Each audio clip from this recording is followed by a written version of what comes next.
Rev Trevor, friends, we're in chapter 24 and we're continuing to look at the signs of the end times.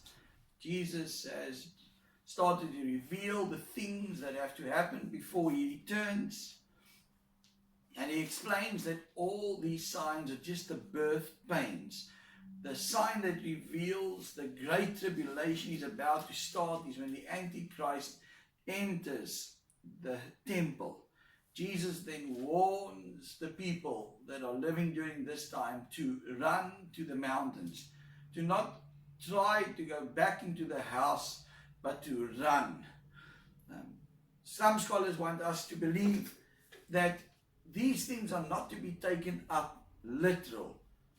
Friends, when we look at the prophecies concerning the first coming of Jesus Christ, each one of them came to literal fulfillment, to every detail about Jesus' birth, where he would be born, how he would be born, all the details, not only about his birth, but how he would be sold for 30 pieces of silver, how he would ride into Jerusalem on a donkey. All these prophecies, none of them were figurative, all were literal. Why then, when we look at his second coming, would we now have to look at them figuratively? Those who hold to this type of understanding of Scripture are misled, and that's why they cannot understand the end times. Jesus makes it very, very clear to us what's still going to happen. And so it says, "For then there will be great distress, unequaled from the beginning of the world until now, and never to be equaled again."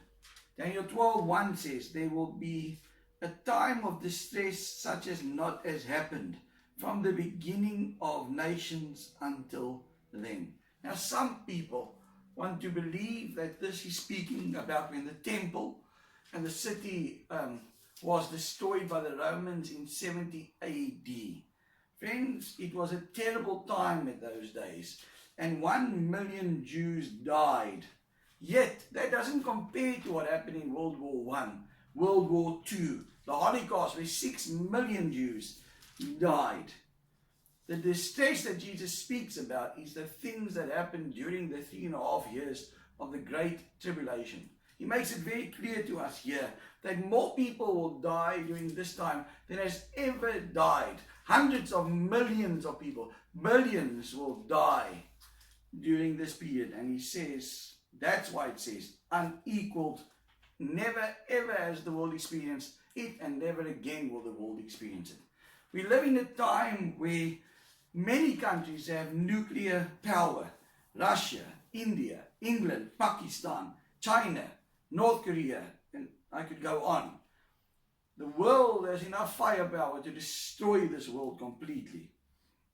If those days had not been cut short, no one would survive, but for the sake of the elect, those days were shortened. This period that is spoken about is a period of 3.5 years. And what the Lord is saying, if it had to continue longer, no one would be left. No one would make it.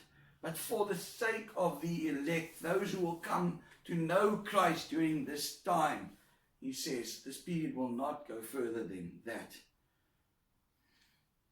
So this morning, your understanding of the end times will determine the way you look, you view the times we're living in now, and the way you see the end of the world. If you are of that opinion that there is no hell, or that the world can go on for 100 more years, then you won't see the times we're living in. But friends, I want you to realize this morning that, as I say many times, we are living in the last of the last days. I believe that the birth pains are coming to an end very quickly. And my question to you this morning is, are you ready? And if you're saying, I am, are your friends and your family ready? If they're not, you need to share with them the gospel and the truth surrounding what is coming. This is Rev Trev. Trust you have a wonderful day. God bless you.